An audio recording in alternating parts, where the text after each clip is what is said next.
नमस्कार, मैं हूं जर्शन नागदा और आप देख रहे हैं सीबीसी न्यूज राजस्थान का उदयपुर पोस्ट। इसमें है वो सारी खबरें जो आपके लिए जानना जरूरी है। तो आइए एक नजर डालते हैं आज के न्यूज हेडलाइंस पर। जेल में हर बार चेकिंग में मिलते हैं मोबाइल। 4 माह में 530 बार चेकिंग। उदयपुर, बांसवाड़ा, चित्तौड़ और प्रतापगढ़ में 12 मोबाइल मिले।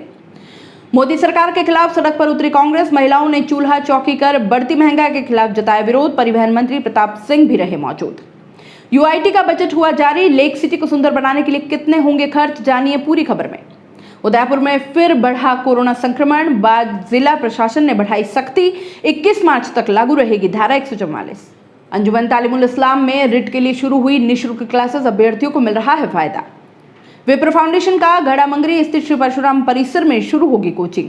सलूम्बर में 5 लाख की राशि करंट से बालक की मौत पर परिजनों को 1 साल बाद मिला मुआवजा। और जलारा पुलिस की कार्रवाई, भैंसों से भरी ट्रक को पकड़ा। और अब खबरें विस्तार से। देश भर में बढ़ती पेट्रोल, डीजल और रसोई गैस की कीमत के खिलाफ उदयपुर में कांग्रेस पार्टी द्वारा शुक्रवार को विरोध प्रदर्शन किया गया। शहर के दहली गेट चौराहे पर बड़ी संख्या में महिला कांग्रेसी कार्यकर्ताओं ने चूल्हा चौकी कर अनूठा विरोध जताया।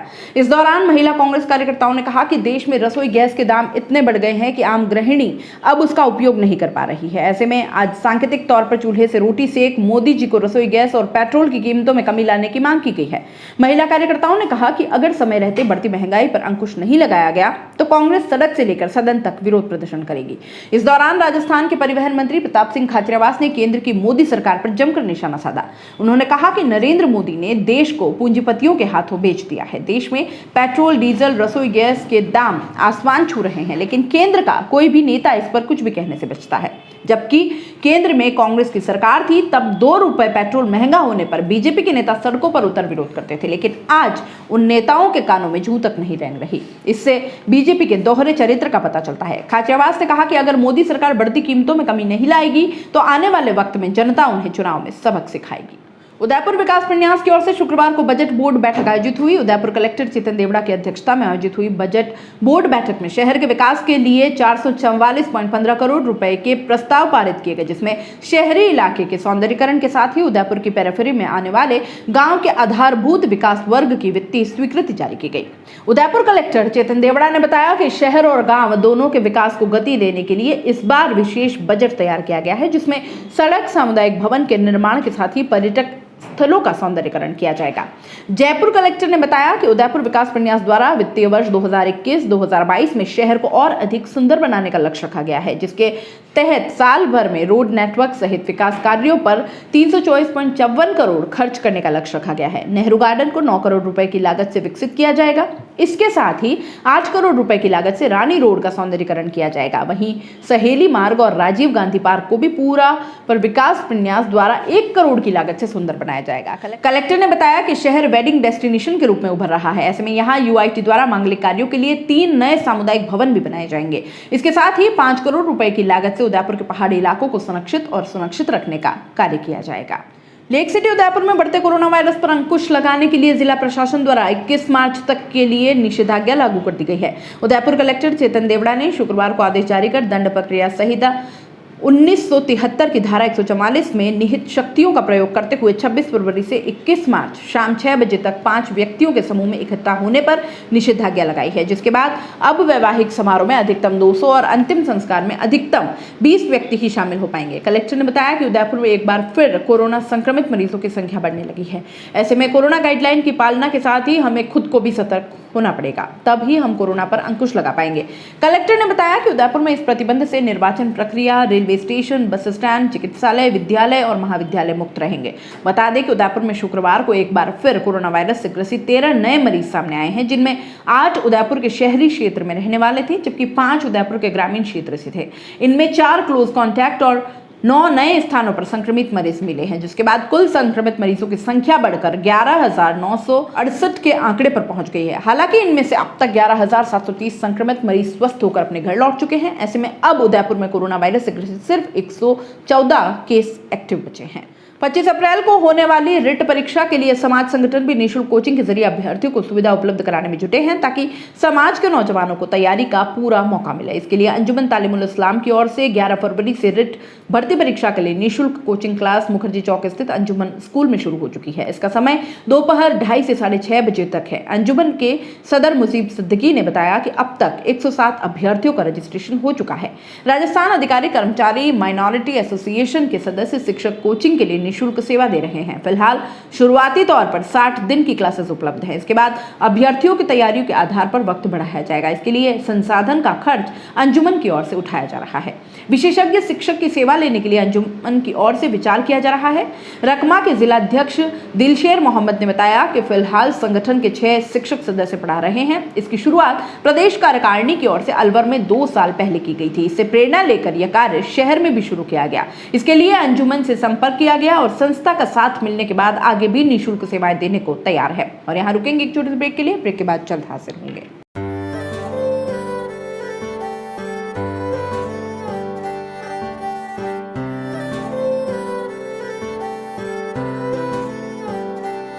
मारे आंगणे की तू है लाडली, मारे बगिया की तू है एक कली।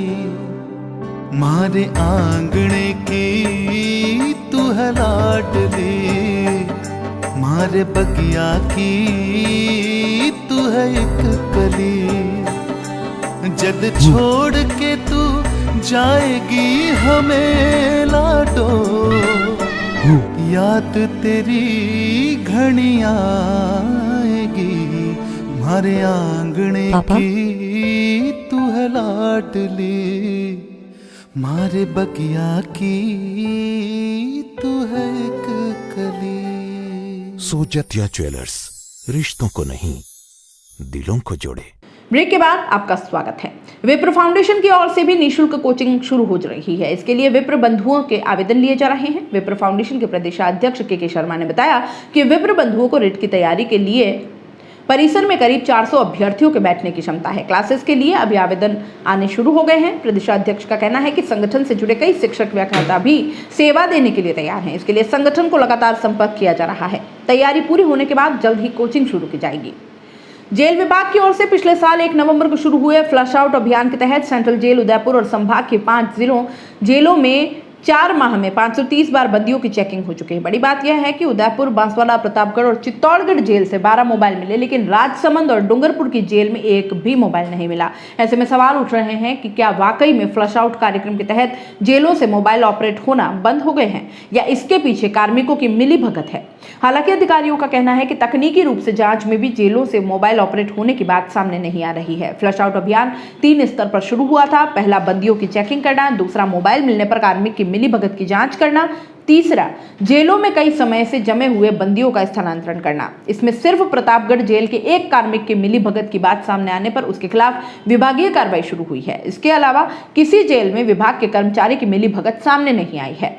उदयपुर सेंट्रल जेल में मोबाइल अंदर पहुंचने के बारे में विभाग ने जांच की तो सामने आया कि अब तक जो भी जेल में मिले उन्हें माली कॉलोनी पुलिस लाइन रोड के छोर से फेंका गया था, क्योंकि इस रोड की तरफ किसी प्रकार के सुरक्षा के इंतजाम नहीं है। यहां से मोबाइल फेंकने पर जेल के ग्राउंड के पास जाकर गिरता है, जहां से बंदी आसानी से मोबाइल ले सकता है। इसी कारण यहां कार्मिकों की मिलीभगत सामने नहीं आई। उदयपुर जिले के सलुम्बर क्षेत्र के मालपुर गांव में 1 वर्ष पूर्व बिजली लाइन की चपेट में आने से शांतिलाल पुत्र भगवान लाल मीणा उम्र 13 वर्ष की मृत्यु हो गई थी। इस पर बिजली निगम की तरफ से परिजनों को 5 लाख की सहायता राशि का चेक दिया गया। उदयपुर पूर्व सांसद एवं CWC सदस्य रघुवीर मीणा एवं बिजली निगम के कर्मचारियों के साथ मृतक के घर पहुंचे तथा मृतक के पिता को 5 लाख की सहायता राशि का चेक प्रदान किया। प्रधान धूलीराम मीणा, पूर्व प्रधान नारायण लाल मीणा, पूर्व सरपंच नरेंद्र पाल मीणा, मनोज मीणा, सुनील सेवक, परमवीर सिंह, स्वरूप लाल मीणा, बिजली निगम के अयन BK शर्मा मौजूद रहे। उदयपुर जिले की जलारा पुलिस ने बड़ी कार्रवाई को अंजाम देते हुए डूंगरपुर से जयपुर जा रही भैंसों से भरी एक ट्रक को पकड़ा है। इसमें बड़ी संख्या में भैंसें भरी हुई थी। मिली जानकारी के अनुसार जलारा थाना क्षेत्र में थाना पुलिस ने कार्रवाई करते हुए खोलड़ी के समीप नाकाबंदी की, जिस पर एक ट्रक को रुकवाया। जहां पर देखा तो पाया कि 2 पार्टीशन में भैंसें भरी हुई थी। इस पर संतोष पर जवाब नहीं देने पर ट्रक को थाने में खड़ा करवाया है। पुलिस ने मामला दर्ज कर चालक से पूछताछ शुरू कर दी है। उदयपुर पोस्ट में फिलहाल इतना ही। दीजिए इजाजत, नमस्कार। सीबीसी न्यूज राजस्थान की यह खबर आपको कैसी लगी, नीचे कमेंट करके जरूर बताएं। अगर आप YouTube पर देख रहे हैं तो सीबीसी न्यूज का चैनल सब्सक्राइब करिए, पास में दिख रहे बेल आइकन को भी दबाइए, ताकि जब भी हम आपके लिए कोई खबर, कोई जानकारी लेकर आए तो सबसे पहले आपके पास नोटिफिकेशन पहुंचे। अगर आप Facebook पर देख रहे हैं तो सीबीसी न्यूज का पेज लाइक करिए। अगर आप Instagram पर देख रहे हैं तो आप हमें फॉलो कर सकते हैं।